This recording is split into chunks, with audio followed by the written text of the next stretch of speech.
Thanks for joining us on I Met Jesus. This is where we are exploring the lives of some people in Scripture who encounter Jesus Christ and they walk away changed one way or another. You can't be neutral when you encounter Christ. We hope that you learn a lot from the podcast, and we hope that it challenges you and what your encounter with Christ is like as well.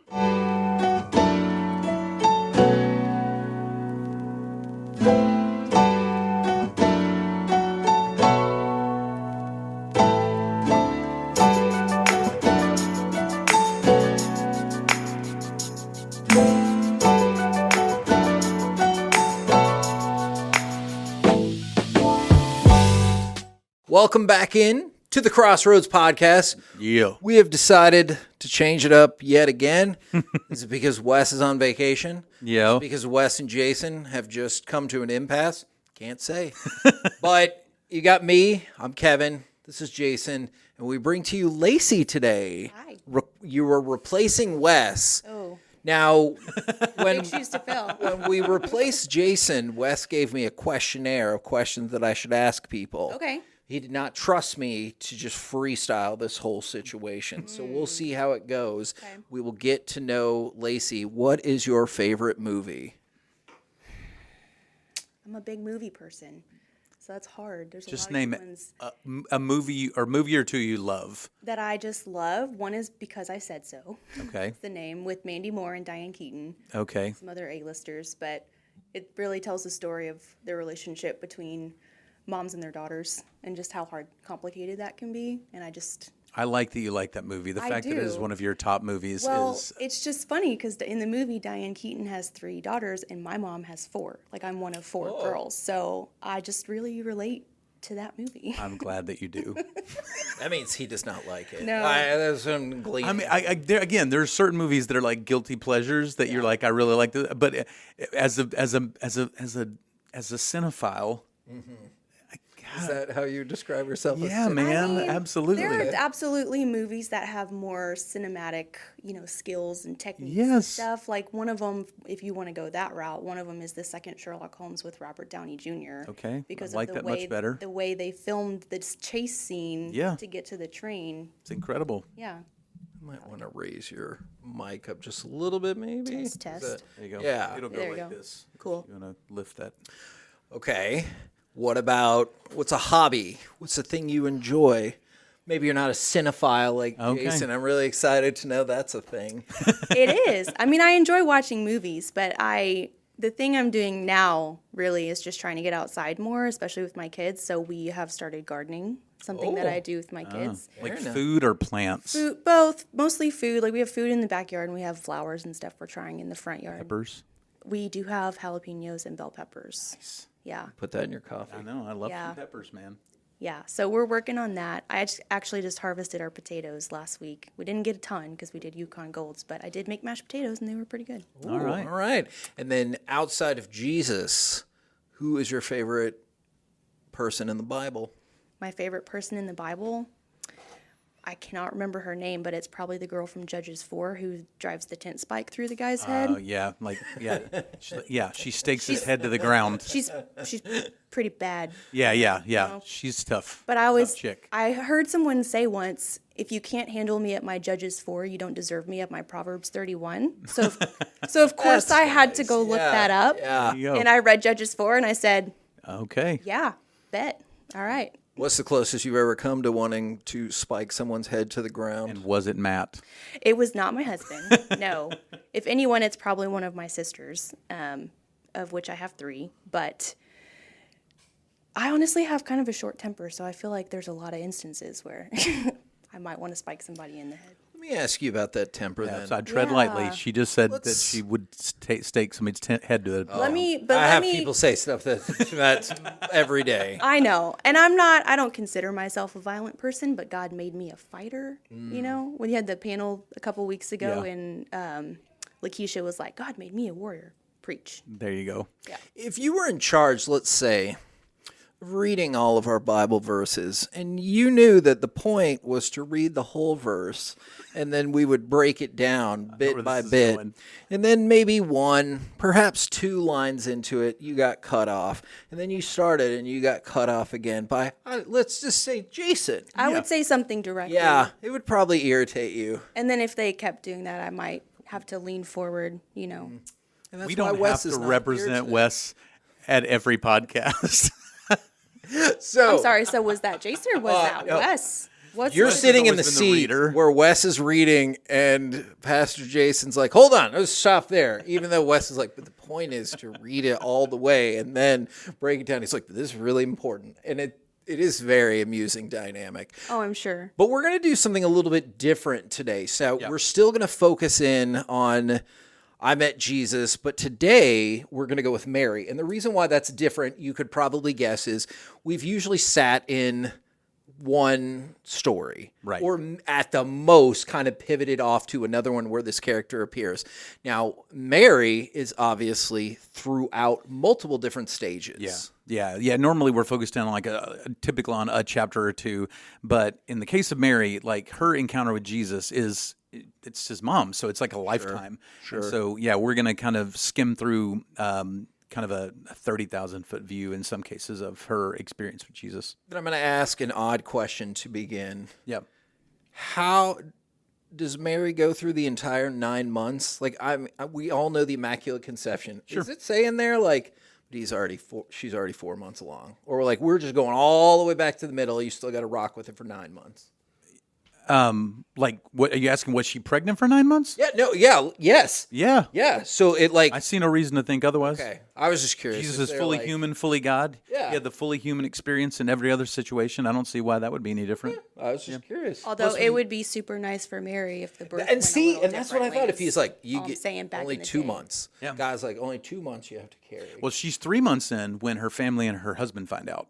Because Okay. she's somewhere else when that happens, and then she travels back home after 3 months. So she's 12 weeks along. So, I mean, for Okay, Joseph, it's yeah. a shorter pregnancy, about 6 months. Yeah. And just speaking of Let's be honest, pregnancy is really hard on the husband. And, we don't talk about This is that one enough. of those instances where I'm going to punch you in the face. So I'm surprised Wes hasn't done it yet, so I like that this is I what's got to work on happening. bringing the adrenaline down right now. No, I always joke with Crystal about that because she always talk about stuff, and I go, "Yeah, it was really hard on us." And she was like, "What do you mean us?" And Yeah. I'm like, "I'm kidding. I'm kidding." Yeah. drive to the Everyone says hospital. we're pregnant, and I'm just like, excuse me. Yeah. I mean, you were there. I do occasionally say we had a baby, and even then I'm like, okay, well, I was there. I didn't. I was there when the baby arrived. Yeah, exactly. So I think it's mine. Yeah. So actually, it's kind of funny that oddly transitions exactly into what I wanted to ask. It has always felt like a pretty Herculean effort from Joseph to just be like, yeah, no, that checks out. Like, good for him for believing. Yeah. And then also, I've always kind of stumbled with, like, stepdad feels wrong. I've always kind of stumbled with what exactly do we call him? Well, for one, believe it or not, I mean, he's the earthly father of Jesus. But stepdad to some degree. Earthly father, I like that. Yeah, earthly father. I think maybe one of these days we need to do an entire thing on just Joseph because there is some really interesting things there in his interaction with through all this. It takes an enormous amount of faith to do what Joseph does because he has every reason to go a different direction and doesn't. But he's highly protective of Mary, which he didn't have to be. He's going to be incredibly supportive of Jesus, who technically, I mean, he knows is not his child, and yet he doesn't have to go that route. He's going to choose the harder life. And then a lot of people ask questions about Joseph. And again, I don't want to go too deep into this because we can do it on another episode. People ask like, well, why is he not around? Like at the cross and all that kind of stuff later. He's probably dead. Yeah. Because the men married at an older age often, and the women were often very young. And so Joseph is significantly older than Mary when they get married. Right. And so he's probably dead at this point. Their life expectancy wasn't particularly long at this particular time in the first century. And if I can say one thing about Joseph too, how incredibly humble he had to be. Oh, huge. He reminds me a lot of Hosea, actually. Yeah. I like that. Yeah. He takes on a lot, and he knows. I mean, his mind, it'd be easy to go like, I've been wronged in this whole situation. For sure. But yeah. good dude. Yeah. Just leave it Yeah. there for now. Great Yeah, dude. but worth picking up at another time. Absolutely. So for here, we're going to start Luke 26 through 39. Luke chapter 1. Verse, Yes, I'm sorry. Luke chapter 1, 26 through 39. So we are going to start at, well, a logical place to begin the story. And I'll start out by reading for us. It says, in the 6th month, the angel Gabriel was sent by God to a town of Galilee called Nazareth to a virgin engaged to a man named Joseph, there he is, of the house of David. The virgin's name was Mary, and the angel came to her and said, "Greetings, favored woman, the Lord is with you." But she was deeply troubled by this statement, wondering what kind of greeting this could be. And the angel told her, "Do not be afraid, Mary, for you have found favor with God. Now listen, you will conceive and give birth to a son, and you will name him Jesus, and he will be great, and he will be called the Son of the Most High, and the Lord God will give him the throne of his father David, and he will reign over the house of Jacob forever, and his kingdom will have no end." And Mary asked the angel, "How can this be, since I have not had sexual relations with a man?" And the angel replied to her, "The Holy Spirit will come upon you, and the power of the Most High will overshadow you. Therefore, the Holy One to be born will be called the Son of God. And consider your relative Elizabeth, even she has conceived a son in her old age, and is in the 6th month, 6th month for her who was called childless. For nothing will be impossible with God. See, I am the Lord's servant," said Mary. "May it happen as you have said." And then the angel left her. I've got some thoughts on this, but does anything particularly jump out to you guys in this? I have another logistical question. I'm really fascinated by the logistics of the Bible. In the Old Testament, you get God said, God said, God said. Here, the delivery system, maybe I'm wrong, is it always angels then, and God does not speak directly to anyone except for maybe Jesus in the New Testament? Is that accurate, or does that sound inaccurate? No, there's other ways that Jesus communicates in the New Testament. But not like the Old Testament. Yeah, I mean, the Old Testament, you're going to get, you do get things like the burning bush and things like that, where God is speaking or speaking audibly or with a whisper and in the wind and all these different kind of things. God has different communication devices kind of throughout history. Yeah. Angels, there is a study, if you ever want to get deeper into what's called angelology. Just be careful which books you pick up, because some of them go in weird directions. Yes. But which is really just the study of, like, what do we actually know about angels from Scripture? And the truth is, not a lot. We know that there's wars and fights and battles that they're a part of, but the predominant use of angels in the Bible is messengers. So in particular here, because you do have angels, like the book of Daniel, for example, there's an angel that comes and gives a message to Daniel. So it probably looks different than what we think based on the angel? fact that they always have to say, "Do not be afraid," right? Oh, an angel, I think, probably was absolutely terrifying. They're not little babies in diapers with tiny little wings, and the halo. for sure. Although to me, that's terrifying. So maybe they are. I have no That's idea. creepy. It is creepy. There's a Creepy is difference probably- between creepy and scary. Yeah. That's creepy. That's true. But yeah, you're right. Like, the fact that the first thing that they always have to say is "don't freak out," probably means that it is very crazy to look upon an angel. And then the other thing that immediately jumped to my mind is what a burden Mary is immediately tasked with, both mentally and physically. Is like, how am I going to explain this to the person I'm engaged to? Like, what are people in society going to think? And what do you mean I'm going to be carrying this child? Like, that is so much to have to comprehend. I can't even imagine how she did that. I think it depends on how you view children. Because if you think, when you find out that you're pregnant or you're going to be pregnant, your first thought is not about your spouse. Right. Your first thought is about that baby, right? As a woman, how am I going to take care of this baby? I have to take care of myself. And then you have to worry about how everyone else is going to take it. But regardless of how anyone else takes it, if you're thrilled to have a baby, you're thrilled to have a baby. And if you're scared to have a baby, you're scared to have. Sure. There's a lot of feelings that go into that. And that was one of the things that I thought was cool about Mary too, is like, being a virgin, she doesn't even know what it's like to have sex, which in and of itself can have some, can freak some people out if you don't know anything about that before you go into it. But then also, like, there's just a lot of stuff you don't know about having a baby until you've had one. So logistically, I understand kind of where you're coming from and where she would have been coming from. But that's one of the things I noticed too, is like, Mary had incredible faith because she didn't doubt the what or the why. Her question was how. Yeah, I think the how question is super, because you get a sense. I mean, obviously, I have never been pregnant, not a woman, but I do think culturally there is such a difference between how that's accepted today versus how it was accepted in the first century. And you get the idea that she is questioning some things because her first question is the how question. Yeah. Like, I've never She's had like, sex. yeah, I know how babies happen, but I Yeah. haven't done that. Yeah. But she didn't question when either. Yeah. Because if she had questioned when, like it makes me wonder if the angel, the way he delivered it was very clear about like, it's going to happen now. Because she didn't question that. Well, and I think now this is kind of me putting my own thoughts into her head, but I've got to think for her. So this is coming off of this. This is in Luke chapter 1. So we're right at the very beginning of the New Testament. And there is this period of time between the Old Testament and the New Testament called the intertestamental period, or the what we also refer to as the era of silence. So from the time the Old Testament ended, there is this 400-year period of silence where God is not doing anything new. God is still present. He's not communicating anything new through his prophets. He's not speaking that voice into the world. And now he's going to show up and go like, well, I'm going to do something new now. I'm going to actually send my son, and he's going to come through this Virgin Mary.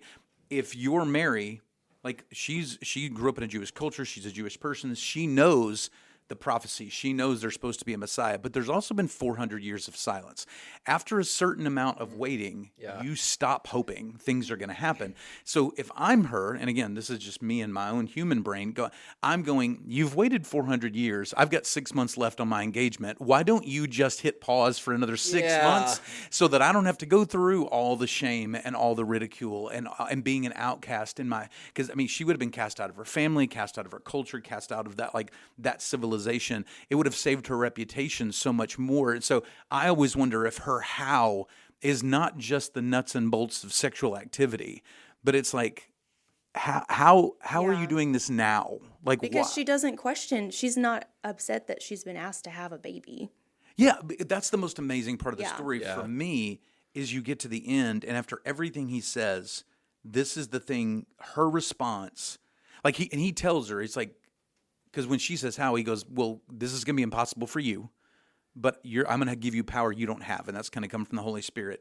And he explains all that, and Mary doesn't say, well, no thank you, I'm out of here, go ruin someone else's life. She says, I am the Lord's servant. May it happen to me as you have said. Right. Like, she basically goes like, I accept the assignment. That is insane because I don't know how many people will recognize this. She's probably around 14 years old at this point.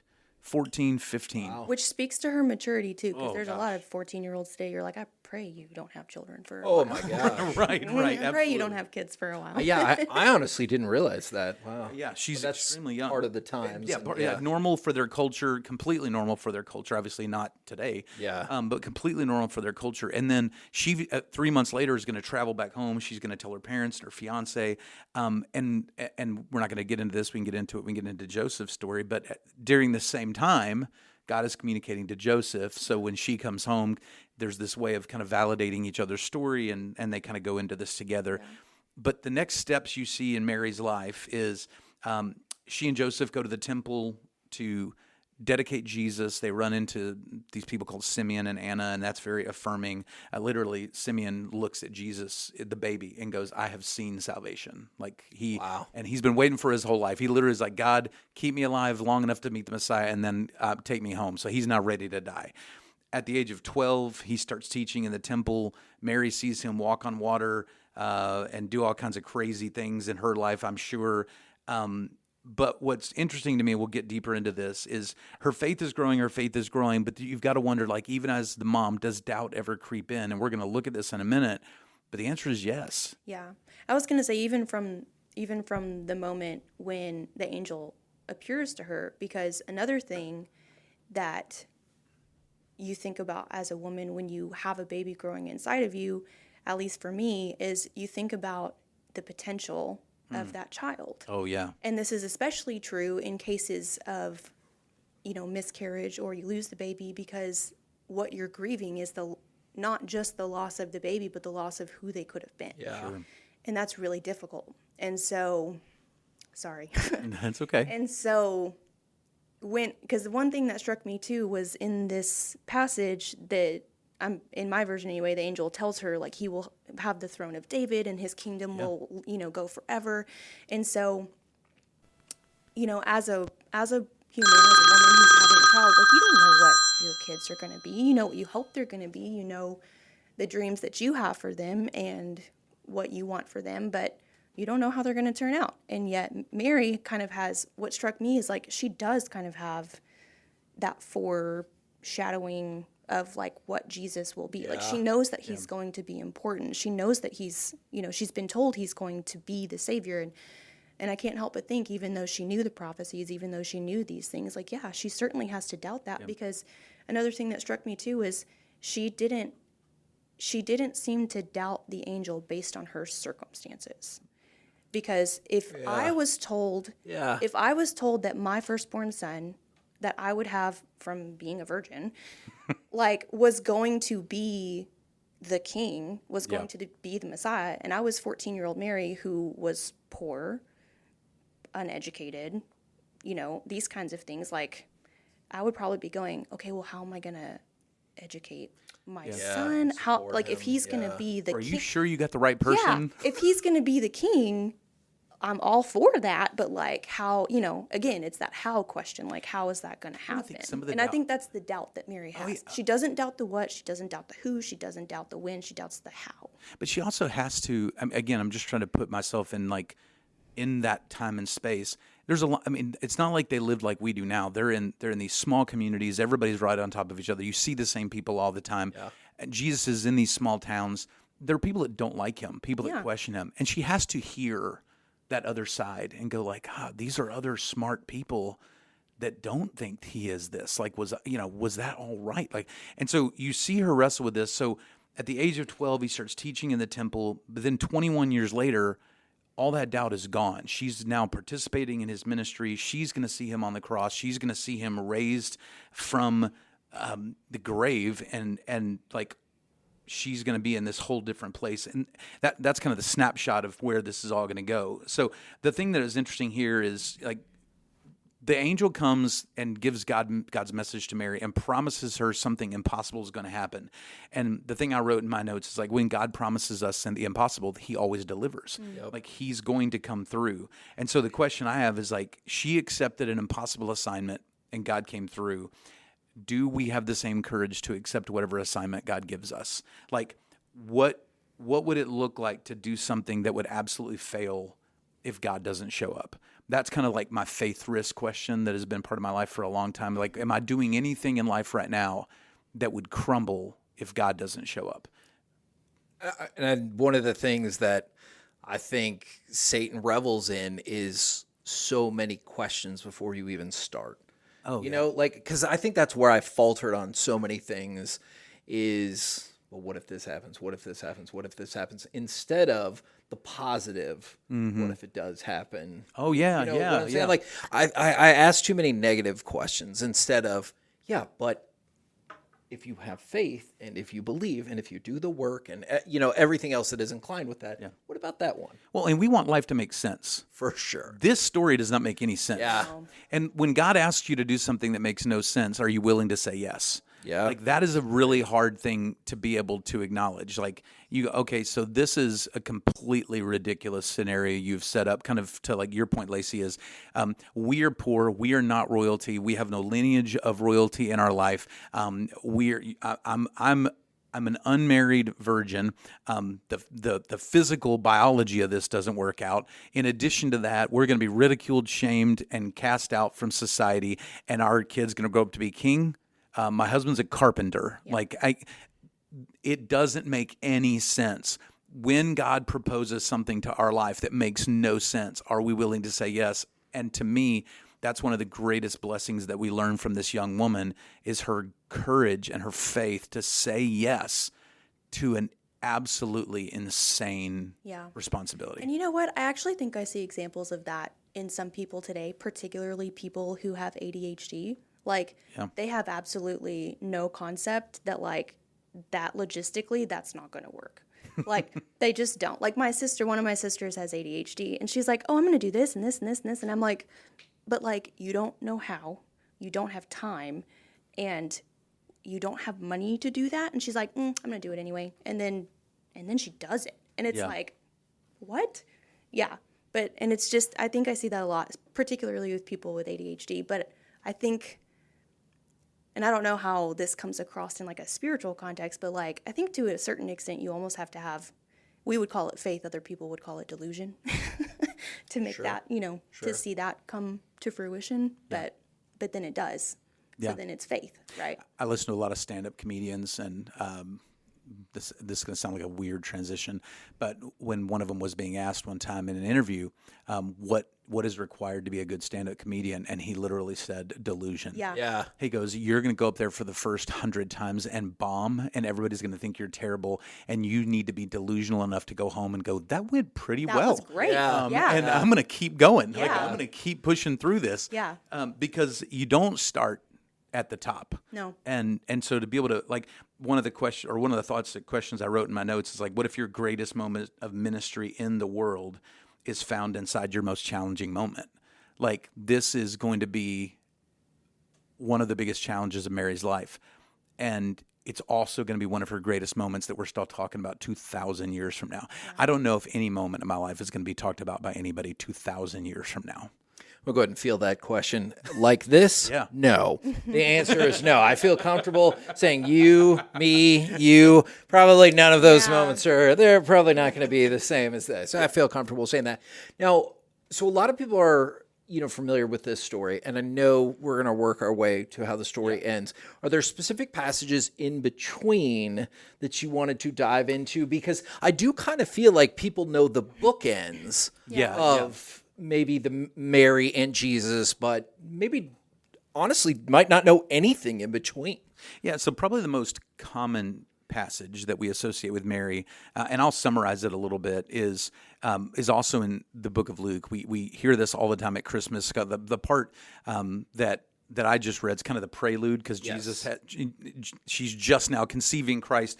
But then when you get into Luke 2, that's the passage that starts like, in those days they issued a decree that all the Roman world will be taxed and all this kind of stuff. And you get some really great information from Luke, who we've talked about in kind of the beginning of the podcast. Luke was a historian, so he gives very specific details. He talks about the census. Yes, he talks about the census, Caesar Augustus, Quirinius, who's the governor of Syria, like all things that you can go back in history and look at and go like, did this ever line up, so that we can validate this moment in time? And you can. And so he's born in all this stuff. You have this is the moment where the angels appear and say, this is good news for all people and all that kind of stuff. And I'll read just the last few verses, kind of picking up there. In verse 12, it says, "This will be a sign to you. You will find the baby." This is the angels talking to the shepherds, "wrapped tightly in cloth and lying in a manger." Verse 13 of chapter 2 says, "Suddenly there was a multitude of heavenly hosts with the angel, praising God and saying, 'Glory to God in the highest, peace on earth to people he favors.' When the angels had left them and returned to heaven, the shepherds said to one another, 'Let's go straight to Bethlehem to see what has happened, which the Lord has made known to us.' So at this point, Jesus has been born. They hurried off, and they found both Mary and Joseph and the baby who was lying in the manger. After seeing them, they reported the message that they were told about the child, and all who heard them were amazed at what the shepherds had said to them. But Mary was treasuring up all these things in her heart and meditating on them. And the shepherds returned, glorifying and praising God for all the things they had seen and heard, which were just as they had been told." And so you've got this really kind of cool. One of the things I love to point out here is I love the story of the shepherds. We tend to like. Do you guys have nativity scenes you put out every year? So most people do. So you put them out there, and the shepherds are all like these old guys with like long gray hair. It look like Gandalf from the Lord of the Rings. Yeah, absolutely. Walking stick. So, which, by the way, this is just a random fun fact for all of you podcast listeners. I don't know if you guys ever watched Lord of the Rings. Sure. We actually just You shall not pass.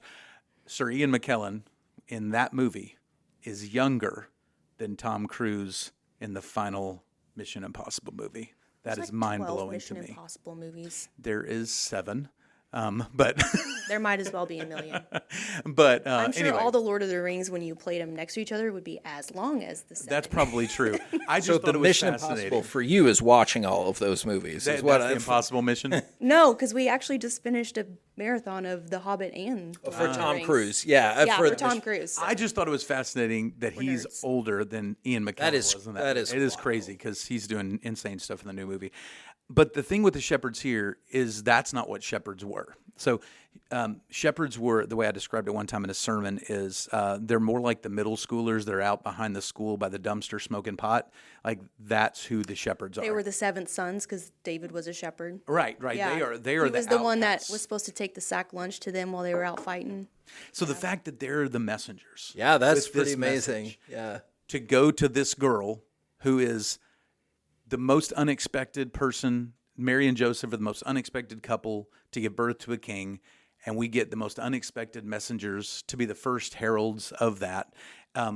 Is really, I don't know, for me, what it comforts me in is it makes me feel like I can do what I do as a Christian and talk about Jesus, because from the very beginning, he has used the most unlikely people, and I find myself to feel pretty unlikely to be able to do anything of significance. And so I love that God uses unlikely people to do things like this. Yeah, Yeah. absolutely. For sure. Do you ever look back at it now and be like, well, of course it was going to be these people? Or this is a very logical. There are people that nobody knows, like, because it feels like in so many of these stories, one of the common themes is he doesn't go to the richest, most famous, most popular, most whatever. Like the whole point is he'll go to you. He'll go to me. He'll go to us. Yeah. Yeah, I think twofold. One, I think it just proves that there's nobody that Jesus is unwilling to love and to use. Yeah. But I think the other part is if he had come in any way that was significant, like if he had come from somebody of wealth and then aspired to be king, Yeah. people would go, well, that's what money does for you. Yeah. But Or the way connections, or or connections, relationships. whatever that is, coming this way, like this is just what love does. Like Yeah. that you can't attribute it to something Yeah. else. This is only what God can do. To raise the son of a carpenter and a virgin who gave birth out of wedlock, Yeah. and raise him up to be King of Kings is something only God can do. And to use shepherds to do amazing things that people will listen to when they are the outcast of culture, it's what only God can do. So that's kind of the rest of the setup to the birth. Here's where it's going to get a little bit kind of different for us. I was looking up some other scripture just to kind of go like, okay, so this started so well. Did it ever get wonky for Jesus's family? Because I've shared this before, like in like teaching. Even if I knew something really like I've got an older brother. If my older brother was like, "Hey, man, just I want you to know, like I'm King of Kings and Lord of Lords." Right. I think he needs to work on his delivery. Yeah. But, Yeah. I am the way. You'd be like, because he sounds a little sarcastic there. It's- But I mean, there's no way he could say that to me. Yeah. That you would be where like, I yeah. would be like, "Oh, of course you are." Yeah. yeah. Like it just wouldn't work. And so you've got to wonder, did he ever doubt? And kind of like, did Mary ever sit back at any point and go, did that angel really talk to me? Yeah. Or did I eat something bad? Yeah. Like what did that really, like, do you ever question? Well, but I think she would have had moments too where she looked at Jesus as her firstborn, as the Son of God, and she looked at her other children and she was like, clearly something's Yeah, different. there's a difference here. She's like, clearly he's probably got a little more God in him than these heathens. Like, Sure. I mean, especially if she had your face, as many James. as you're saying. I mean, I didn't know that Jesus had sisters, but if he had sisters, but I mean, just 4 boys alone. Yeah, 4 My brothers, goodness. multiple. It doesn't say how many sisters. And the relationship that I have seen brothers have between each other, like, God bless Mary, honestly, because that's a mess. Yeah. And then to have girls on top of that, which is just another thing. But I think, to answer your question, I think she probably did have doubts. But again, like when you look at your kids, you can see that each of them are gifted in different ways. And you can see they have their different personalities. And you can see that some of them are probably going to be destined for like doctor, lawyer. Some of them are probably not. You know, like you can see the differences in your kids. Right. But that's the I mean, and just to be honest. And so, yeah, I feel like as he grew up, Mary probably did, not to say that she was comparing her children, but you do notice the differences between your kids. And so she probably did look at Jesus at times, and that probably, I want to believe, would like reaffirm her faith or her belief that like, yes, I might not know the specifics of what he is set apart for, but he is set apart. Like, so again, I think it could be at times she could have had, and this is just me thinking out loud, she could have had reaffirmation of his, calling, his set apartness, just to look at the difference between him and her fully human children, How comforting do you find the idea that even Mary, along the way, somewhere might have had her doubts? Because, like, I find that very comforting as a regular human being to not be like, oh yeah, every step of the way, 100%, I know it, we're all good, blah, blah, blah. I find that comforting. What about? I do too, because, especially just in parenthood in general, not just motherhood, but in parenthood, there's a lot of unknown. There's a lot of stuff, and there's a lot of stuff that's out of your control. Yeah. And so, like, I'm one of those people, I don't have to know everything to be, okay, we'll figure it out along the way. That doesn't bother me, but it does bother me to get to somewhere and feel like, okay, this isn't going the way I thought it would. This isn't going the way I hoped it would. So I'd like to be able, to change some things. But Mary might have felt the same way as a mom, especially with so many children to wrangle. And so, Well, I think that's so important, though, is to recognize Mary's not deity. Right. So she is a human woman. Right. And all of the natural human thoughts that you would have about your kids are going through her head, as well as her own fears. And think about what it's like to be tasked with being the earthly mother of the King of Kings and Lord of Lords. And he's not your only child. Right. Like, but if he was your only child, you don't want to screw this up. Yeah, if he was your only child and you could focus all your efforts on him, then you would be like, okay, I don't have everything under control and I don't know everything that I'm doing, but I feel like it's manageable. Because there's a lot of times in motherhood where honestly the best you can pray for is that it's manageable. Yeah. So with that in mind, I want to read a couple of verses, because in these verses what we're going to see is for sure his brothers have doubts, and it's really implied that the whole family at times is struggling.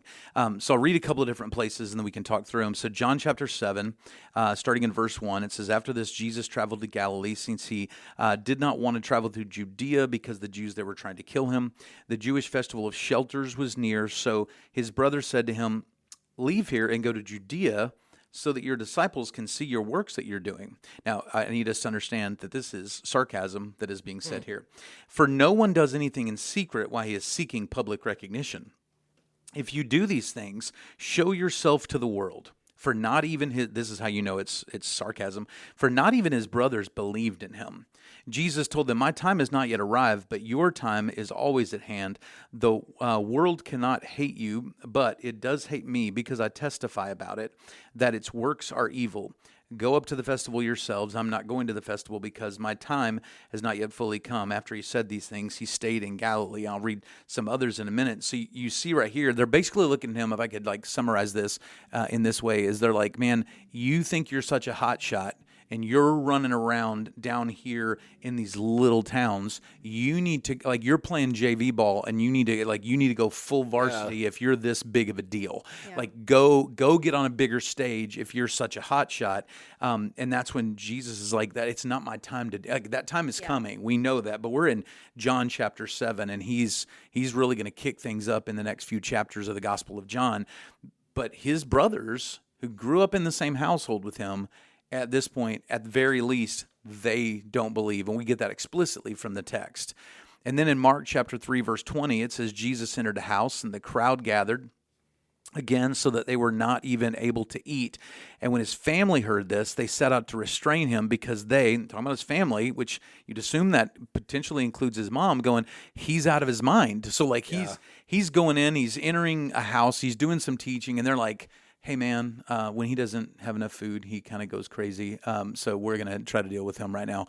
And so they're claiming that. And then, I'll get into some comments from you guys after this, but also in Mark chapter 3, verse 31, it says, his mother and his brothers came, and standing outside, they sent word and called to him, and a crowd was sitting around. Now, this is in the same chapter we just read, 11 verses later. So we know that there is a struggle of belief in what he's doing. As they just said, he's out of his mind.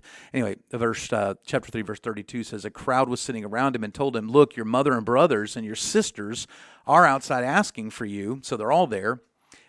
He replied to them, who are my mother and my brothers? Looking at those sitting in the circle around him, he said, here are my mother and brothers. Whoever does the will of God is my brother and sister and mother. So Jesus is kind of dealing with like talking about the reality of, he's there focused on who's believing in him. And right now there's at least some sense of doubt and unbelief going on in his own family. Do you guys have any thoughts on that? Yes. So actually, when I was looking at the John chapter 7 one, I was looking like in kind of my study Bible, and it did make the note that you're saying like they're being sarcastic, they don't believe, but it also made the note that his brothers were seeking for him to do these signs because they were also hoping that he would be like a social political king. Yeah. And so, overthrow Rome, that kind of thing. So my study Bible was saying that it's possible that they wanted to see how the people would receive him before they decided on how they would receive him. And I thought that was really interesting. But then I also thought about in the Mark section, in the first couple of verses, his brothers are the ones that are saying these things about him. And then it mentions that, his mom and his brothers in the second one. And I have to wonder, because family dynamics can be weird. When your kids are young and you're a parent, you definitely feel like you have more authority over them. But if this is a time in their life when Joseph is gone, and in that culture, Mary is depending on Jesus and her other sons to take care of her, and she's seeing, the discord that's going on between them. I was wondering, I was like, Mary just seems like she has such incredible faith. I mean, at 14, and then she's, again, in my mind, I'm thinking she's watched Jesus grow up. She's seen him, his set apartness, she's seen surely glimpses of like the deity in him. She knows that he's different from her other children. Does she really not believe, or is she just concerned for him, or does she not want to get in the middle of like the brother squabble? Squabble. I mean, because again, this was a different culture, sure, right? Like in today's culture, a mom could just look at her grown sons and say, "Stop being idiots, or I'm going to beat the crap out of you." Like, stop doing that. But back then, because women weren't valued, they didn't have, sort of the authority I guess we have today. Yeah. So I read it through that lens because I was like, no mom wants to admit that her son is crazy, right? No mom wants to like openly tell other people like, hey, Jesus, well, nobody wants to say that.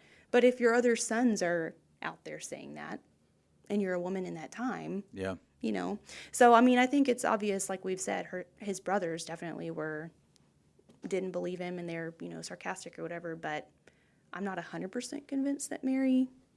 I'm sure she still had doubts, right? But I don't think she was like against him. Well, you do get the sense from Scripture, in my mind, what you see from Mary is not wild swings, but like this kind of back and forth of, I know what I was told, I know what I was promised, like all the way back at the beginning, right. But I also know some people don't agree, and you almost feel this tension, which to me is very...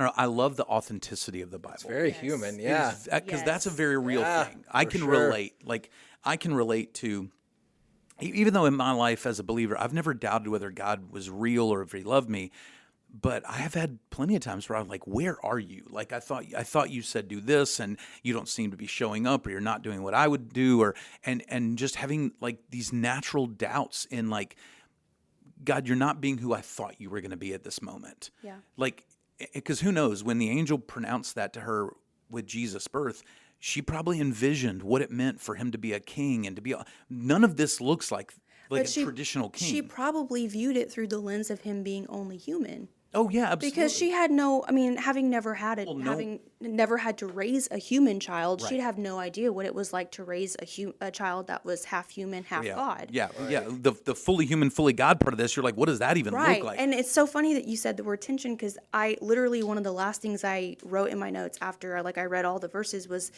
Mary lived in the tension of knowing Jesus's human self on a very intimate level. Like, I know the difference between my kids' cries. I know, their facial expressions. I know their favorite foods. I know, these things. And especially if she's been traveling with Jesus through his ministry, like, it's not, because their culture wasn't like ours. It's not like your kids grow up and they move away and you don't know who they are as adults. Like, she knew who her adult son was. So she lives in the tension of knowing his human self on an intimate level, but probably knowing very little about who he was as God. I mean, if God himself and God in the Trinity is unknowable even to just regular people, I mean, Jesus is part of that. So she lived in that tension of knowing him intimately on one level, and on the other hand, knowing almost nothing about him, which has to be incredibly difficult, because it's like, I have to wonder if she had moments where she looked at her son and the way he, how sometimes you can see like a mom and a dad, in your kid, like they do a certain phrase, a certain facial expression, and you're like, that's your dad. Sometimes almost simultaneously. Or it's the way they'll look at you sometimes or whatever, and you can be like, oh, there's my family. But I wonder, sometimes if Mary had those times where she looked at Jesus and she was like, you're my Jesus, but you're not my Jesus, right? Yeah. You know, it's really interesting, and I know we might not have hit this part directly, but like at the end of this chapter in Mark, Jesus is the best at pivoting things to the right question. Because they're like, hey, where did your mother and brothers go? And he's like, you're still not understanding this correctly. So let me pivot you in the right place. Yeah. See all these people around here right now? If you believe, we are mothers and brothers. And he does that in so many stories where you can tell genuinely a lot of times people think they're asking the right question. And he's like, but you're not. And here's... And I think, too, in that instance when he said that, because again, I think about it, from my point of view, which I know look at it different, but as a mom, it's like if your adult son is in a group of people and is like, who's really my mom and my brother? Right. Like if he's being direct about it, you're like, I had you. Yeah. I'll show you that video and you will regret it. Yeah. That the shepherds were there. Yeah. Do we need to round them up? So going back to the tension of Mary that I was getting at, because what's interesting about these verses that I'm kind of stringing together is they're not chronological. Yeah. It's much more muddy than this. So like we read earlier in John chapter 7 about the brothers not doubting. But if you go back to John chapter 2, so preceding this, you have this moment that happens, the miracle, what Jesus' first miracle of the wedding of Canaan. It says on the third day a wedding took place in Cana of Galilee, and Jesus' mother was there, and Jesus and the disciples were invited to the wedding as well. And when the wine ran out, Jesus' mother told him, they don't have any wine. And Jesus says, what concern of has this concern of yours to do with me, woman? Which that almost reads like if I would never call my mother woman, or that would not go well. I have a note on that, but I'll wait. But it's in this culture, the way this is originally written it's not offensive at all. Right. But Jesus asked, my hour has not yet come. And there's a very interesting gap here between verse 4 and verse 5, because his mom looks at him, and I don't know, I kind of see this with like a little bit of a wink in her eyes, like, they've run out of wine, you got to do something. It's like it's almost like she knows he's capable of something miraculous. Mm-hmm. And then he's going, no, I'm not going public with this yet.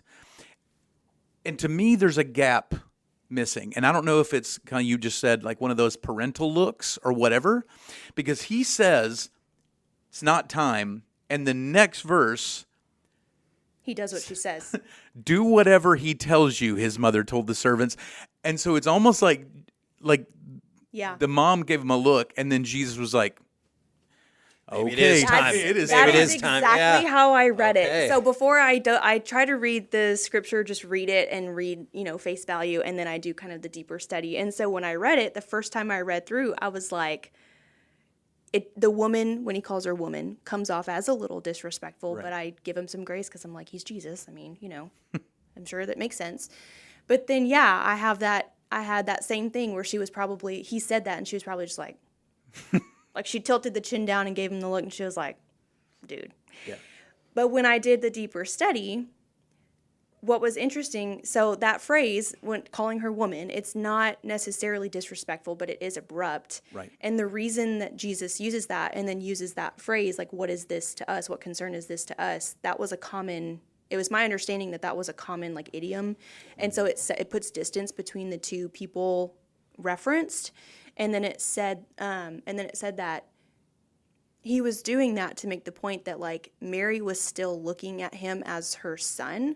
But the time, since he was about to start his ministry, like, the time was coming when she would also have to recognize him as the Messiah. Yeah. So he was putting that distance with that one phrase. He was putting that distance between them. And then what blew my mind was the fact that even if Mary still didn't get it and she did give him the look, right? Jesus still obeyed his mom and Yeah. did the thing. Honor your father and mother. And that's something that struck me about Jesus in regards to Mary in a lot of these scriptures, especially at the end when he puts her in the care of John, because I hate the word calling. I feel like it's misused, but Jesus had a very defined, like, ministry on earth, right? He had a very specific purpose for coming here to do what he needed to do. And yet, even in the midst of that, because again, we said Joseph was probably dead at this time, he's still caring for his mother. He hasn't put that off on any of his brothers. Like, she's with him. Mm-hmm. And then at the end, before he fully, like, he is literally bearing the weight of the guilt and the sin and the shame of the entire world. And he still looks at his mom and says, I'm going to make sure you're taken care of. Well, let's come back to that in Yes. a second. That's where we're about to go. But I want to go back to because what we're seeing through this is Mary moving from this place of that tension in her to she's going to quickly get to a place where that tension doesn't exist. So, like, you have this moment at the wedding of Cana. Also in John chapter 2, verse 12, I thought it was interesting. It's this little comment, but it says, after this, they went down to Capernaum together with his mother, his brothers, and the disciples, and they stayed there a few days. So, like, you get this sense that even while there's this tension there, they're traveling around with him as part of his ministry. Yeah. So they're there present. I don't think we always see it that way, but they're seeing more than we probably recognize they're seeing. And where it's going to lead to for Mary is a resolving of any of that tension for her, because we're going to get into where things wrap up in John chapter 19, which is what you were just referencing, Lacey. It says this, starting in verse 25, standing by the cross of Jesus were his mother's sister, Mary, the wife of Clopas, and Mary Magdalene. And when Jesus saw his mother and the disciple he loved, which we know is John, standing there, he said to his mother, "Woman, here is your son." And then he said to the disciple, to John, "Here is your mother." And from that hour, the disciples took her into his home. And this is this unbelievable moment. I think you said it really beautifully a minute ago. Like, he's in this place of unbelievable pain. Yeah. And yet he's going to think about the care of his mom. Right. And he still perfectly fulfills the law too. Yeah, absolutely.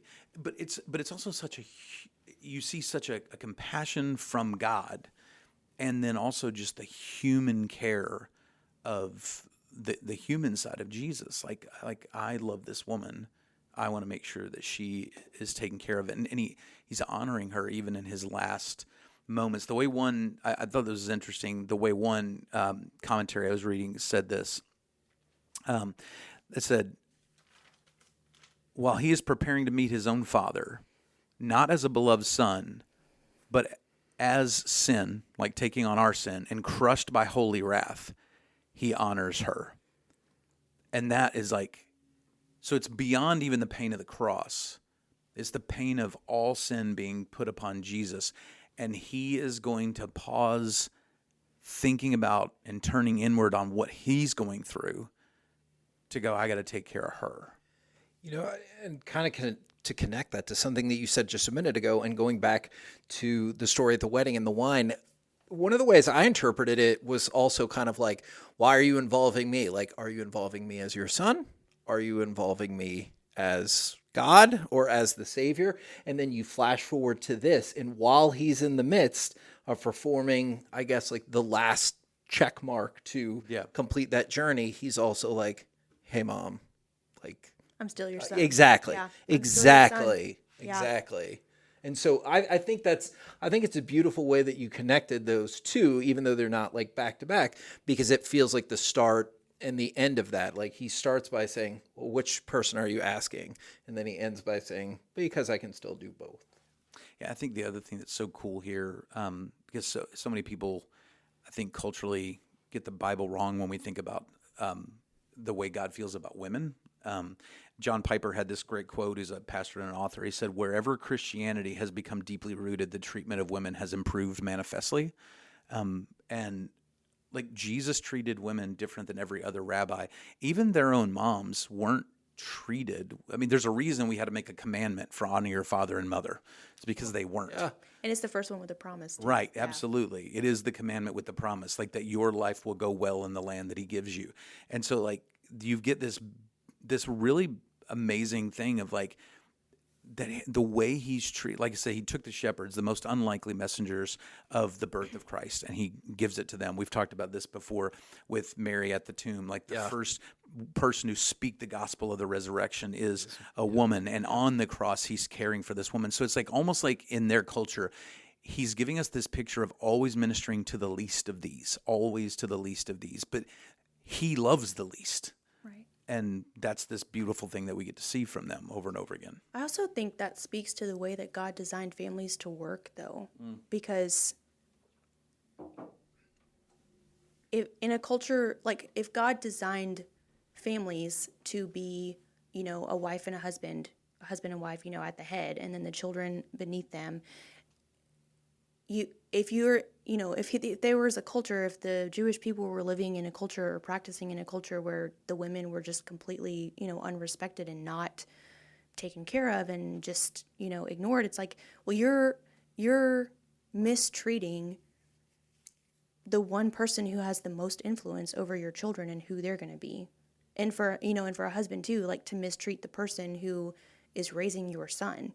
Because again, men typically are like working, and I think in those times like people worked in the home and they worked together kind of thing or whatever, but still like women throughout history have primarily had the responsibility of raising children, of instilling values, of educating, of these sorts of things that if you aspire for your children to be great, they need those things, right? They need to have that foundation and that basis. And so I almost think that it would be difficult for Jesus to like fully exemplify what it like to his perfection for us if he didn't respect his mom, if he didn't care for her that way. He would have to do that in order to show that he takes seriously the way that God has designed the family to work. Yeah. It would have derailed the whole mission and ministry. Right. And it's true for us too. Like when we don't honor what God has called us to do and who God has called us to be, then what is at stake is not simply that we did something wrong. What is at stake is that we derailed the mission and ministry God's given us. Right. And that's just something that's been, I'm really glad we like dove into this and focused on Mary, because you have to wonder when you start to do this kind of study, why did the authors put her in there? Right? She's mentioned, I mean, aside from the story where we announce Jesus' birth and, the shepherds come, and aside from the Christmas story, essentially, you almost have to wonder, like, Mary was added, but she wasn't, she doesn't have any more plot, right? She doesn't have any more details, examples, stuff like that. And so it's really been interesting to study this, because one thing that God has been impressing on me lately is if you are going to serve your creator or your designer, you have to do it. You have to live life the way he designed it. Yeah. And so seeking, the design, God's design for marriage, motherhood, Family, all that stuff. Yeah, like, and then work. There's a lot of stuff you could pull under that umbrella. Yeah. I've got one more thing to wrap up, but I'm curious where where your thoughts are right now, Kevin? Yeah, I still, because had we not gone along with it in this order, I don't think this would have particularly hit me the way it is right now. I really do think, and I think I already used this word, it's beautiful that like in one of his last moments while he's in excruciating pain, but also so close to completing his like worldly task, he's like, don't worry, Mom, I got one more kind of gift for you or thing for you or whatever. And I just think that's really nice. And I'm glad I'm glad that we went through the questions of the brothers as well. It makes so many of these stories so much more accessible to me. Yeah. Because, like, obviously I've had plenty of struggles in my life. And I hate the idea of, like, well, if you just do this and you just believe everything's going to be fine. And I'm like, okay, great. Have faith and life will be perfect. But even the best of us, even the relatives of Jesus are like, I don't know. Right. And so that just makes some of the struggles feel like so much more achievable, you know? Yeah. And you're like, well, they went through that. Strangely Right. comforting. Yeah, Yes. it is. You're It like, really okay, is. we're all Like human. even his brothers didn't believe that he was the Messiah until they literally saw him resurrected. Yeah. It's like, oh, okay, well if they had to see him resurrected, cool. So if you don't believe in somebody, you're like, oh, it could be worse. Yeah. Like, it happens, you know? I mean, I could be Thomas. Jeez, saw the resurrected Jesus and still doubted. And we're not getting into it, but then you get like you leave there and you leave like brothers doubting. One of those brothers is James, and yet James is going to become the primary leader of the movement of Christianity in Jerusalem. He's literally going to die professing, "My brother is God's solution to the world." Yeah. And so like they move from these places, and this is the transformation God wants in all of our life, to move us from that tension of doubt into a place of faith where you go, it's not that everything all of a sudden makes sense to me. It's that I trust God who has control over the things that don't make sense to me. Yeah, and I think Mary's a really good example of that. Absolutely. Yeah. I mean, like when you dive into her story and you see that, like, yeah, again, I mean, she lived in that tension, but like you said, I think Mary was very practical too. I think she was just a very practical woman to not be so, emotionally swayed like back and forth, but to say, okay, I doubt it, but consistently I'm going to move forward. If I have to go side to side a little bit, but I'm going to move forward in my faith. Yeah. Yeah. So the way I wanted to wrap up, and y'all may have something to say about this, or you may not. I have no idea. This is where my brain goes. So, kind of putting the whole of Mary's story together, this stood out to me. So you go all the way back to the beginning, Luke chapter 1, angel appears to Mary, tells her a bunch of stuff, gives her these words and predictions. If an angel had appeared to you guys, spoke to you, how often do you replay that in your head over your lifetime? I actually keep a journal, so I probably would like, what exactly did he say? Like, Right. let me just make sure I got it right. So I personally, very Day nerdy. 62. Still thinking of the angel visit. Really not sure where to fall on this. Yeah, like all the time. Yeah, I would too. Like, So the reason I say that is because there's this phrase, or this verse rather, after that happens with the angel in Luke chapter 1, she gives birth in Luke chapter 2. She's got to be thinking of all these things. They're closely connected. In verse 19, it says, and Mary was treasuring up all these things in her heart and meditating on them. So she's thinking about not just, oh, this sweet baby. She's thinking about the angel. She's thinking about these words. And so here's where my need to tie things together and make them connect comes in. When she is now on the other side of this, when she is watching, well, she wasn't at the garden, but in the garden, there's this interesting moment where Jesus says, not my will, but yours be done, in Luke 22:42. In Luke 1:38, it's Mary that says, I am the servant of the Lord. In other words, let your will be done. Yeah. He essentially is echoing his mother in the garden. Yeah. I had to wonder, like, had she told Jesus even that story? Like, is he echoing his mom for a reason? When she's watching him being crucified and she's going, there's no way you come back from this. The angel in Luke 1:37 had said, nothing is impossible for God. Right. Did that resonate in her mind in that moment? And when she sees a resurrected Jesus, like she saw the last 3 years of Jesus' ministry, she saw some incredible things.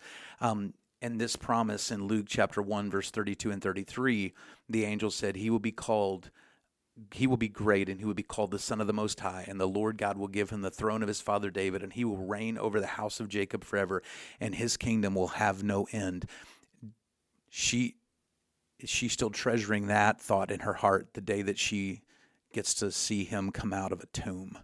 Like, I just got to envision that for Mary, she gets to the end of Jesus's life and earthly ministry, and all of those phrases. It's like marriage vows in a weird way. The day you say marriage vows, they mean something specific. They mean something to you. Sure. But 25, 30 years later, they mean something so much deeper and richer. Yes. I got to think 33 years after that initial moment with the angel, those things she had treasured in her heart, these phrases had to come back and resonate with her so deeply at the end of his life and go, it wasn't just about his birth. Yeah. It was about all of this. Yeah.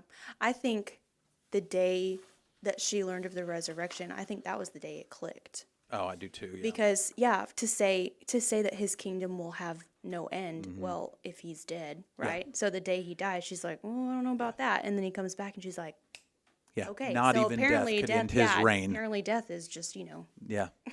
Yeah. Nothing. I'm with you. The three things that popped immediately into my head was she's thinking, how lucky was I? How lucky am I? And then I think the third thing is, how lucky are we all? Right. Like, I really think in that moment, she's like, wow. Yeah. It's about so much more. Right. And it's delightful. Yeah. And to me, it's such a good picture, too, because early on, it would be so easy, and I think it would be natural for her to think that everything he was saying was about that one difficult moment in her life. Yeah. And then later, it takes on such a bigger meaning. Right. And I think that's true in all of our lives. There are things we have happen to us in a moment, and later on we go, oh, my depth of understanding of what that all really was about is so much bigger and greater, and I see so much of the story of God in it that I didn't see before. That's what I was thinking. She gets to that moment, even after Jesus' ascension, maybe she looks back on her life raising him and his life, and she says, I see what God was doing. Yeah. I see how he was putting the story together, but you don't get that until the end. Yeah. You don't get that till the end. Yeah.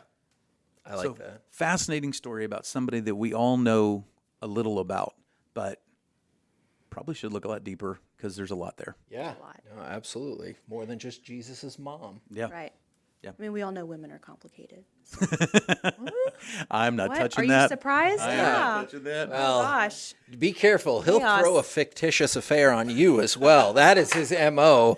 Fictitious affair? Yeah, he's like, now, let's say Wes was having an affair. Let's say, Kevin, you were having an affair. And I was like, but I've never said, how come the fictitious affair never involves you? And he's like, no. Honestly, if you were to say that, Matt would probably be like, her? Yeah. When does she have time? Well, I'm never going to say say that about me because Crystal, I have never and will never, and I love you. Just for the record, me neither. I even have thrown this fictitious accusation. No. I will say, be careful what woman you throw it on, because again, us not having time, that's a thing. Yeah. Oh yeah. Listen, my wife listens to too many murder podcasts. I'm not running any risks. Not happening. Oh yeah. I could see it. Yeah. I really could. All right. So for Jason, who, we may bring him back, we might not. Yeah, we'll see. Lacey, we would definitely love to bring her back. Yep. You, either way. I gotcha. I'm Kevin. This has been the Crossroads Podcast, and I like to say, see you next week, unless you're behind, and then we'll see you again in a couple of seconds. Yeah.